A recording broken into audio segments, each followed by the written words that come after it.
데살로니가전서 시리즈 22번째 시간이 되었습니다. 시간으로 보면 어느덧 약 6개월이 지났고요.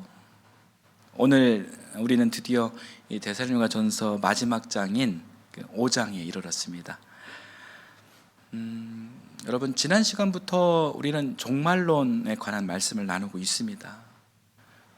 지난주는 맥주감사주일이었고 지지난주 시간에는 그리스도 안에서 먼저 죽은 사람들은 어떻게 되는가, 죽음은 끝인가? 라는 이런 질문을 우리가 살펴봤다면, 오늘은 그 질문에 이어서 주님의 날은 언제 오는가, 그리고 그 날을 기다리는 우리는 어떻게 살아야 하는가, 이런 질문에 대한 그런 대답을 바울 사도가 하고 있습니다. 여러분도 이 질문에 대해서 궁금하시죠? 자, 바로 확인해 보겠습니다. 자, 1절과 2절 함께 읽겠습니다. 형제 자매 여러분, 그 때와 시기를 두고서는 여러분에게 더 쓸 필요가 없겠습니다. 주님의 날이 밤에 도둑처럼 온다는 것을 여러분은 자세히 알고 있습니다. 그렇습니다. 여러분, 사람들은요, 우리를 포함해서 그 사람들은 언제 이 언제라는 질문을 굉장히 좋아합니다.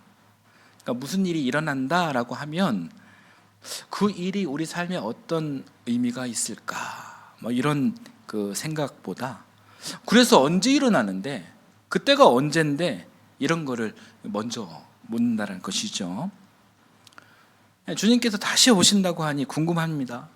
몇 년도입니까? 무슨 달입니까? 그 전에 어떤 일이 일어납니까? 전쟁이 나면 종말이 오는 겁니까? 기후위기가 심해지면 마지막이 가까워진 것입니까? 보통 사람들이 궁금한 것이 이런 것들이죠.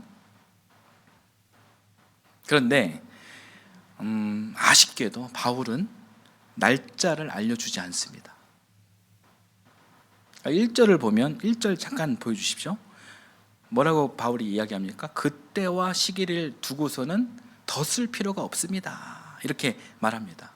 아주 단호합니다. 여러분, 바울이 왜 이렇게 이야기했을까? 이렇게 궁금한 사람들 앞에서 왜 이렇게 단호하게 이야기했을까요? 그 답은 의외로 아주 단순합니다. 알 수 없기 때문에 그런 겁니다. 아무리 영적으로 깊고 똑똑해도 당신이 피조물이라면 창조주 재림의 때는 알 수가 없는 거예요.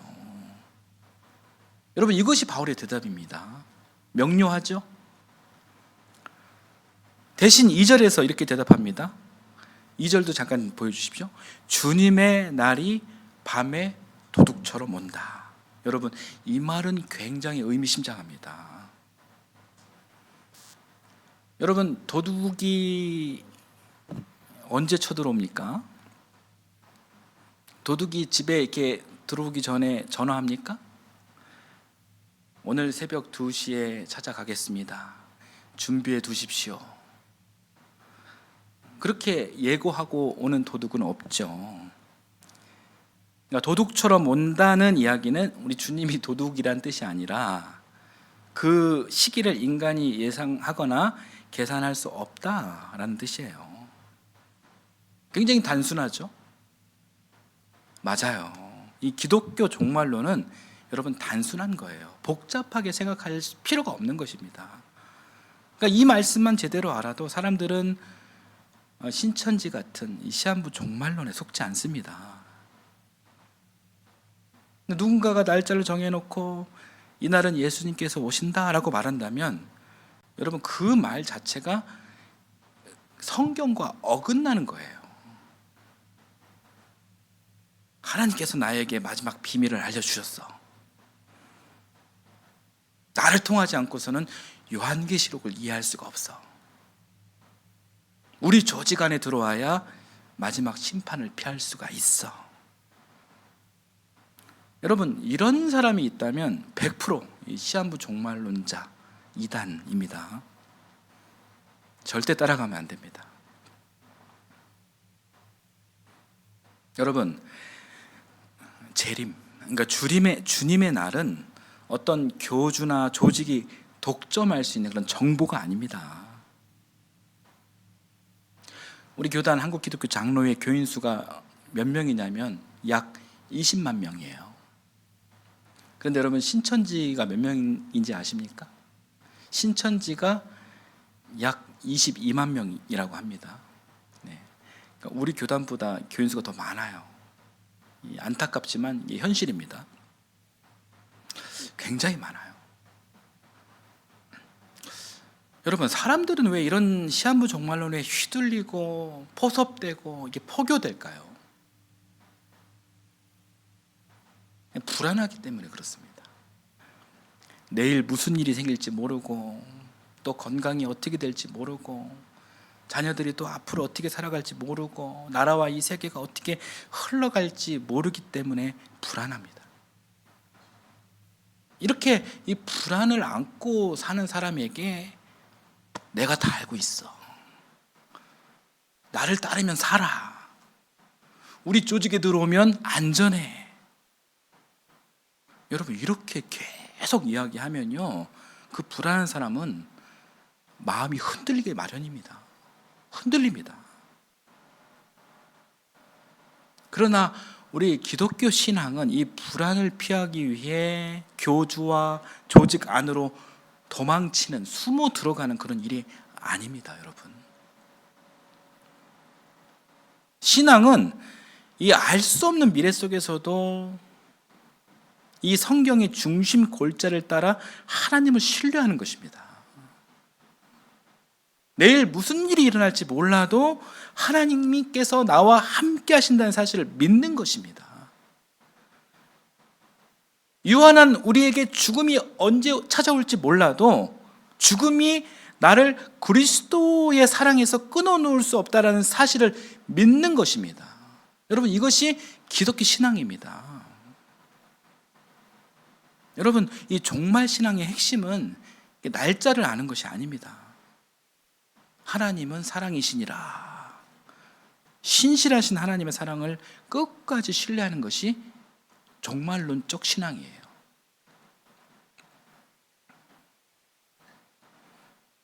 또 하나의 가짜 피난처가 있습니다. 3절을 한번 읽어볼까요? 사람들이 평안하다, 안전하다 하고 말할 그때에 아기를 뵌 여인에게 해산의 진통이 오는 것과 같이 갑자기 멸망이 그들에게 닥칠 것이니 그것을 피하지 못할 것입니다. 네. 자, 평안하다, 안전하다. 자, 이 말이 어디서 왔냐면은 이 평화와 안전이라는 말은 당시 로마 제국이 선전하던 질서입니다. 뭐냐면 황제에게 복종하면 안전하다. 이 힘센 이 제국의 질서 안에 들어오면 보호받을 수 있다. 이런 거예요. 인본주의 질서예요. 그런데 여러분, 이 평화가 모든 사람이 누릴 수 있는 그런 평화일까요?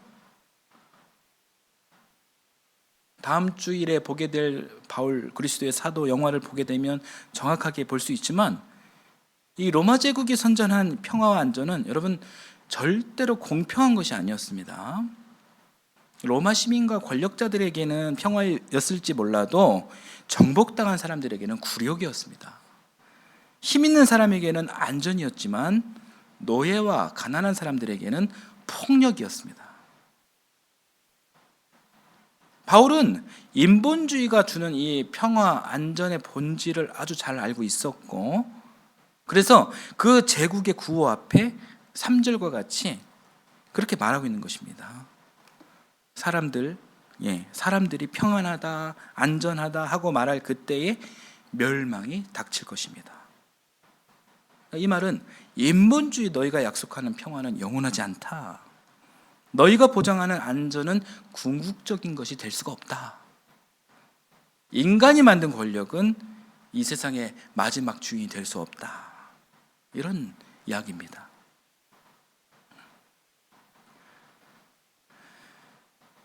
여러분, 오늘날에도 이 세상은 우리에게 끊임없이 이야기합니다. 평안하다, 안전하다 이렇게 끊임없이 이야기합니다. 돈이 많으면 안전하다라고 합니다. 힘 있는 사람과 연결되면 안전하다 이렇게 이야기합니다.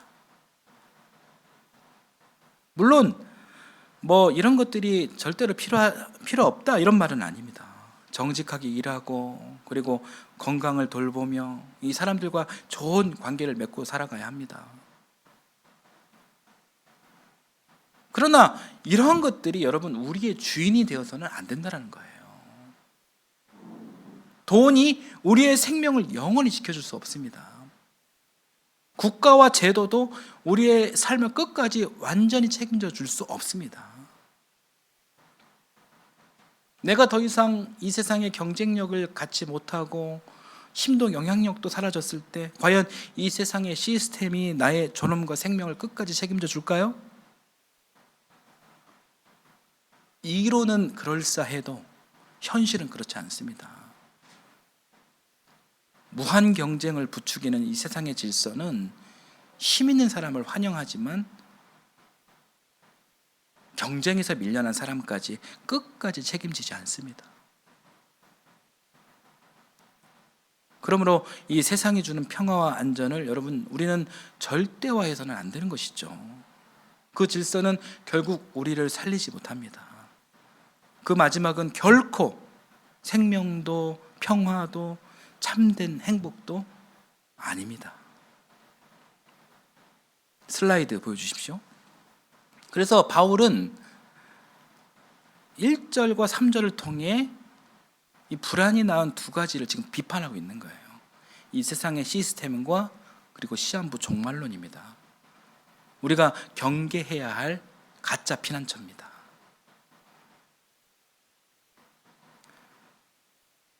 그렇다면 이 두 가지가 아니라면 주님의 날을 기다리는 우리는 어떻게 살아야 할까요? 이게 데살로니가 교인들이 지금 궁금해하는 질문이죠. 자, 이 질문에 대한 대답을 또 보겠습니다. 자, 4절부터 7절까지 말씀을 함께 읽어보겠습니다.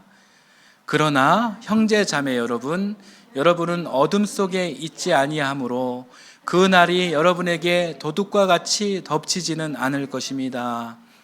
여러분은 모두 빛의 자녀요 낮의 자녀입니다. 우리는 밤이나 어둠에 속한 사람이 아닙니다. 그러므로 우리는 다른 사람들처럼 잠자지 말고 깨어 있으며 정신을 차립시다. 잠자는 자들은 밤에 자고 술에 취한 자들도 밤에 취합니다. 아멘. 여러분, 이 대목에서도 이 바울 사도는 주님의 날이 언제 오는지를 말하지 않죠. 대신에 바울이 이야기하는 것은 이겁니다. 우리가 누구냐? 우리가 누구인지를 알려주는 거예요. 여러분, 우리가 누굽니까? 바울의 표현은 5절 보여주세요. 바울의 표현은 여러분은 빛의 자녀입니다. 여러분은 낮의 자녀입니다. 여러분은 밤이나 어둠에 속한 사람이 아닙니다. 이 바울의 말은 그날이 언제인지는 몰라요. 몰라도 우리가 누구인지는 분명히 알아야 한다는 것입니다. 우리 옆에 분에게 한번 물어보시겠습니까? 당신은 누구십니까? 한번 물어보세요. 네. 예. 누구신지 대답도 해 주십시오. 당신은 빛의 자녀입니다. 당신은 낮에 속한 사람입니다.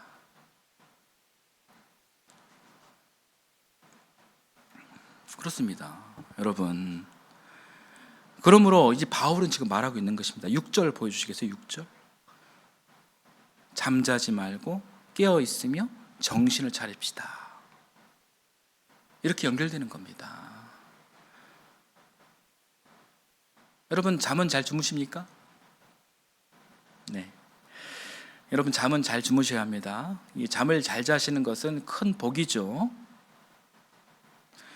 그러니까 오늘 바울이 말하는 이 잠자지 말고 깨어 있으면 정신을 차립시다. 이 이야기가 뭐 육체적으로 잠을 자지 말라라는 그런 뜻이 아니죠. 그러니까 여기서 잠든다라는 것은 그러니까 영적으로 이렇게 무감각해진 상태를 말하는 거예요. 슬라이드 한번 보여주십시오. 그러니까 내 믿음과 삶이 어디로 가고 있는지도 모른 채 살아가는 것, 이것이 잠든 것입니다. 이 세상의 가치가 내 마음을 지배하고 있는데도 깨닫지 못하는 것이 잠든 겁니다. 내 욕심 때문에 가족이 아파하고 있는데도 자기만 옳다고 끝까지 주장하는 것이, 생각하는 것이 잠든 겁니다. 말로는 예수님을 믿는다고 하면서 실제로는 돈과 권력과 이 힘센 사람의 평가만 따라가는 것이 잠든 겁니다. 매일 예배 드리면서도 습관적으로 사람을 미워하고 정죄하고 저주하고 자기 욕심을 내려놓지 못하는 것이 여러분 잠든 것입니다. 그리고 여러분 깨어있다라는 것은 내 영혼을 살피는 겁니다. 나는 지금 무엇을 믿고 있는가? 나는 지금 무엇을 두려워하고 있는가? 나는 누구의 말을 따라가고 있는가? 내가 붙들고 있는 것이 예수 그리스도인가? 그리고 또 뭐라고 말하죠? 정신 차리라 라고 말합니다. 정신을 차린다는 것은 분별하는 것입니다. 여러분, 성경을 인용한다고 다 하나님의 말씀이 아닙니다. 예수님의 이름을 사용한다고 다 기독교가 아닙니다. 뭐 기도하고 찬송한다고 다 성령의 역사가 아닙니다. 여러분, 무엇으로 분별해야 합니까? 오직 예수 그리스도입니다. 이 분별의 기준은 예수님이에요. 여러분, 마태복음 5장에 기록된 예수님의 산상수훈을 여러분 가슴에 깊이 새기고 있는가? 여러분, 예수님의 산상수훈이 우리 신앙의 핵심 중의 핵심입니다. 오늘 시간 관계상 읽지는 않겠지만 여러분 오늘 집에 돌아가셔서 이 마태복음 5장 예수님 산상수훈 말씀을 꼭 읽어주십시오. 그리고 계속 분별의 기준을 말씀드립니다. 우리 신앙의 방향이 예수 그리스도의 십자가와 부활을 분명하게 드러내고 있는가? 예수님을 믿는 신앙이 나를 자유롭게 하는가? 아니면 어떤 교주와 조직에 종속시키는가? 여러분, 이 기준이에요.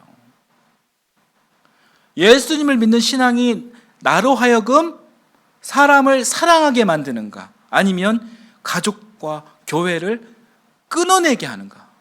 여러분, 이것이 기준이에요. 예수님을 믿는 신앙이 나를 진실하게 하는가? 아니면 거짓말과 위장을 정당화하게 하는가?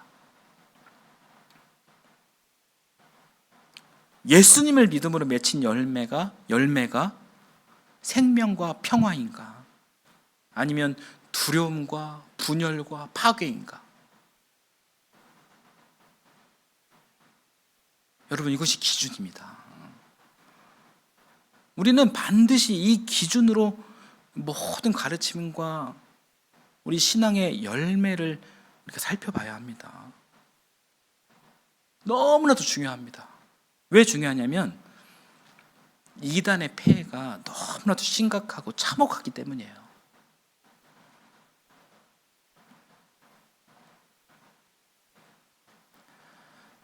그런 의미에서 여러분, 신천지는 밤에 속한 사람들입니다.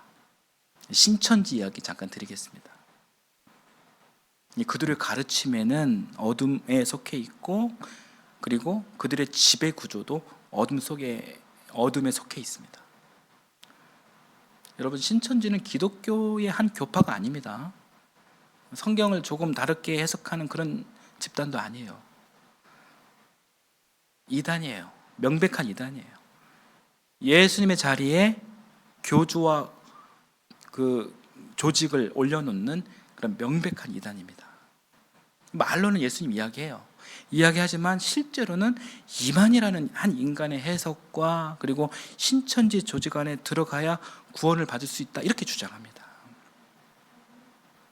성경은 예수님을 구원의 중심에 두지만 신천지는 실제로 교주와 조직을 중심에 두고 있는 거예요. 여러분, 이것은 복음이 아닙니다. 이건 우상숭배입니다. 또한 신천지는 요한계시록의 14만 4천이라는 숫자를 왜곡해가지고 사람들에게 공포를 안겨줍니다. 14만 4천 명 안에 들어와야 산다. 신천지에 들어오지 않으면 심판받는다. 이 조직에서 나가면 구원이란 없다. 저주받는다. 여러분, 이것은 구원의 소망이 아닙니다. 구원의 협박입니다.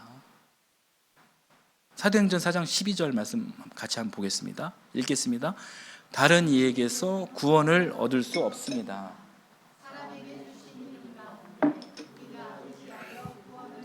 할 이름은 하늘 아래에 이 이름밖에 다른 이름이 없습니다. 아멘. 여러분, 이 이름이 누굽니까? 맞습니다. 오직 예수님이에요. 그러니까 바울은 오늘 8절에서 예수님께 둔 구원의 소망을 투구로 쓰라 이렇게 말하는데, 신천지는 그 구원의 소망을 빼앗고 이만이라는 구원의 공포를 씌우는 거예요. 이게 얼마나 못된 집단입니까? 그들의 그 지배 구조도 어둠에 속해 있습니다. 정체를 숨기고 교회 안으로 들어옵니다. 가족에게 거짓말하게 하고 다른 사람을 포섭할 때 그들의 목적을 감추게 해요. 거짓말을, 명백한 거짓말을 모략이라는 말로 정당화합니다. 그러나 여러분, 이 거짓의 아비는 하나님이 아니라 마귀입니다. 거짓과 위장과 침투를 통해 성장하는 조직이 어떻게 빛에 속한 공동체가 될 수 있겠습니까?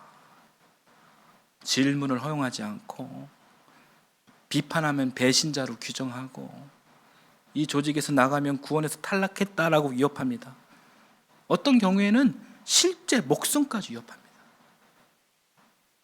사람의 생각과 판단을 빼앗고 가족과 교회와의 관계를 끊게 합니다. 여러분, 이것은 목회가 아니라 이건 통제입니다. 이건 신앙이 아니라 종교적 착취입니다.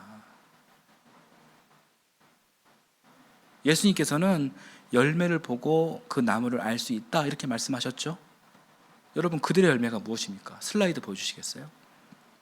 그들의 열매는 가정이 깨지고 부부가 갈라지고 부모와 자녀가 서로를 믿지 못하고 교회 공동체에 불신이 퍼집니다. 이런 거짓과 위장과 분열과 파괴가 열매라면 여러분, 그 뿌리가 어디에 있는지는 분명한 거예요. 그러므로 오늘 말씀에 비추어 볼 때 신천지는 밤과 어둠에 속한 집단이다라고 분명히 말할 수가 있습니다. 여러분, 신천지는 굉장히 위험한 집단입니다. 경계하시고 분별하시길 바랍니다. 그리고 혹시 이 영상을 보고 있는 신천지 신도가 있다면 분명히 말씀드립니다. 교주와 조직이 주는 공포에서 벗어나십시오. 거짓과 위장을 버리고 오직 예수 그리스도의 십자가와 부활, 그 사랑과 자유 안으로 돌아오십시오. 그게 신천지 신도 여러분과 여러분 가정을 살리는 길입니다.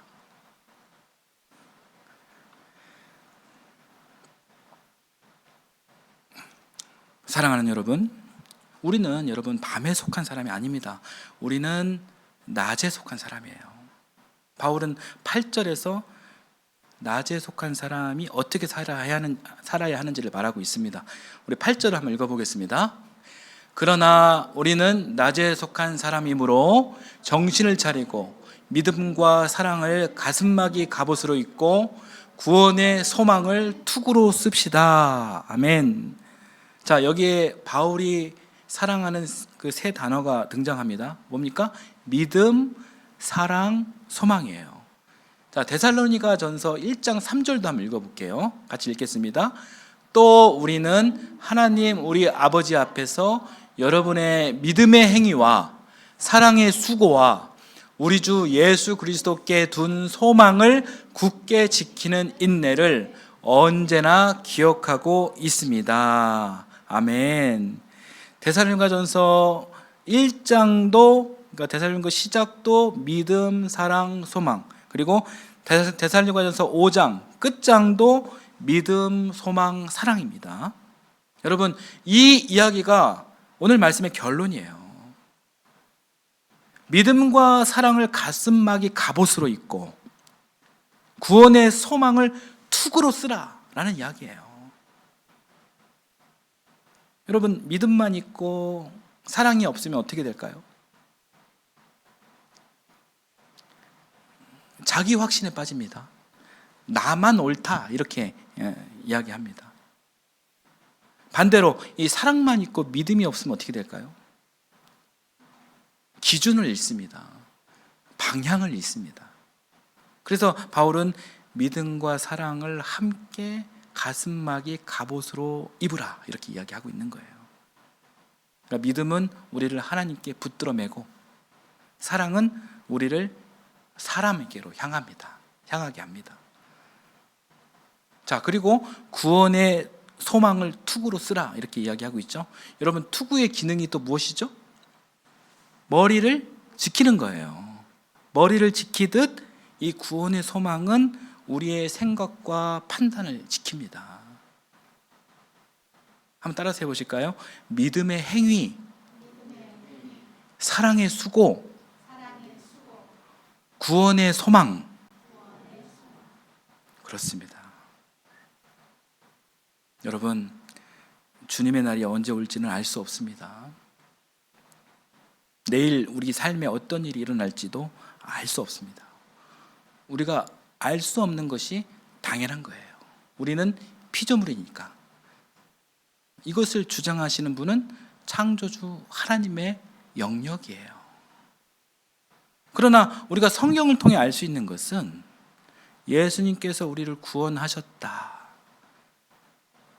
그리고 죽음도 우리를 그리스도의 사랑 안에서 끊을 수 없다.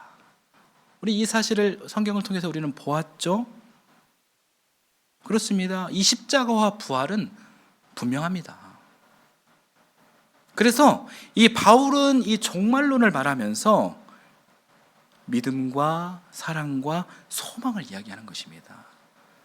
믿음은 하나님을 끝까지 신뢰하게 합니다. 사랑은 오늘 내 곁의 사람을 귀하게 여기게 합니다.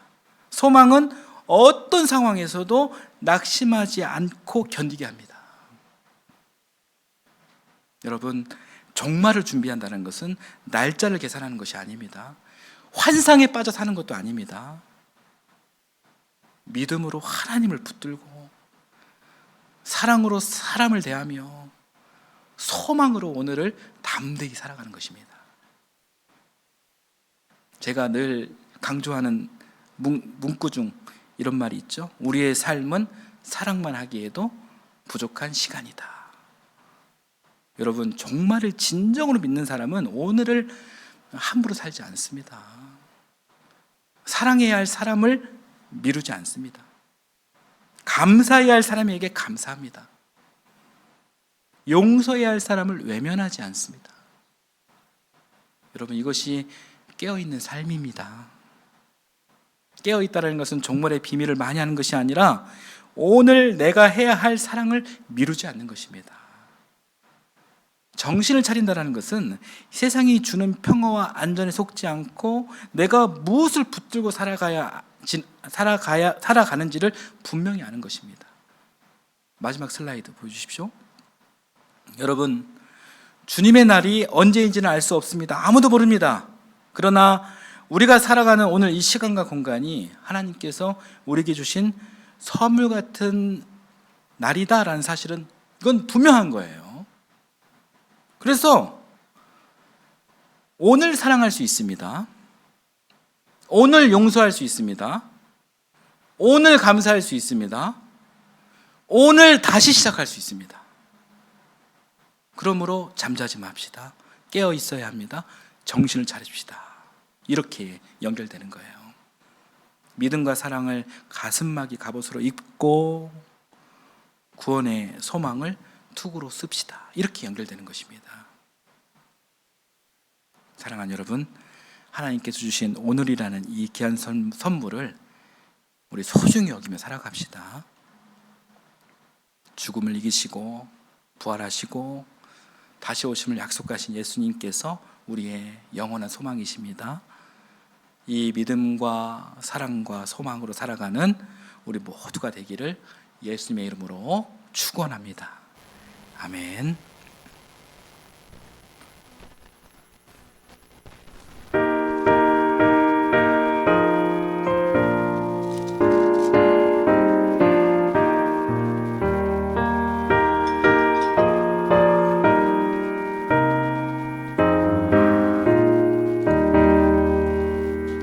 믿는 사람들은 주의 군사니 앞서가신 주를 따라갑시다. 우리 대장 예수 길을 들고서 접전하는 곳에 가신 것 보라. 믿는 사람들은 주의 군사니 앞서가신 주를 따라갑시다. 원수 마귀 모두 쫓겨가기는 예수 이름 듣고 겁이 남이라. 우리 찬송 듣고 지옥 돌리니 형제들아 주를 찬송합시다. 믿는 사람들은 주의 군사니 앞서가신 주를 따라갑시다.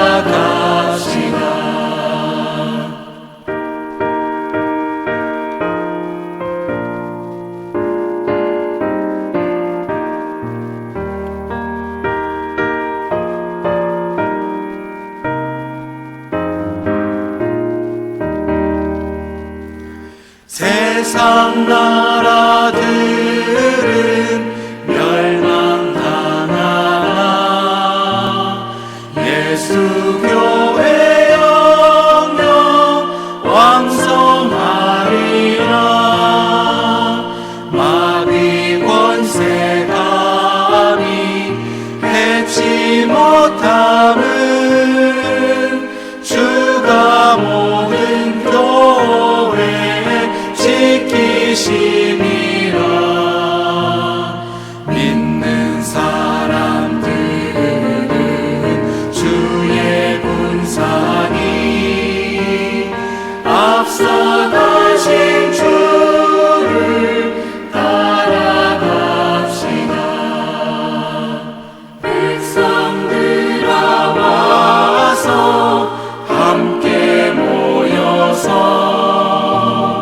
우리 모두 함께 괴가 부르세.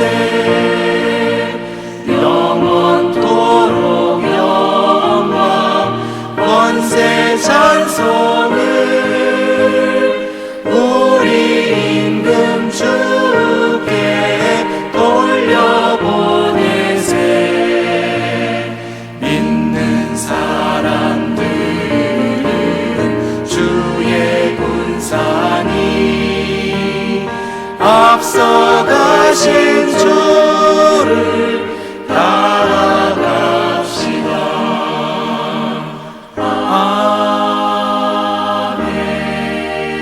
아멘. 사랑의 하나님, 오늘 말씀을 통해 우리가 밤과 어둠에 속한 사람이 아니라 빛과 낮에 속한 사람임을 깨닫게 하시니 감사드립니다. 우리 주님의 날이 언제인지는 알 수 없지만 오늘 우리에게 주어진 삶이 하나님의 소중한 선물임을 믿습니다.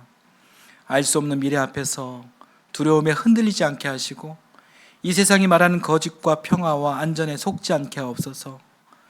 우리의 영혼이 잠들지 않게 하시고 깨어 정신을 차리게 하옵소서.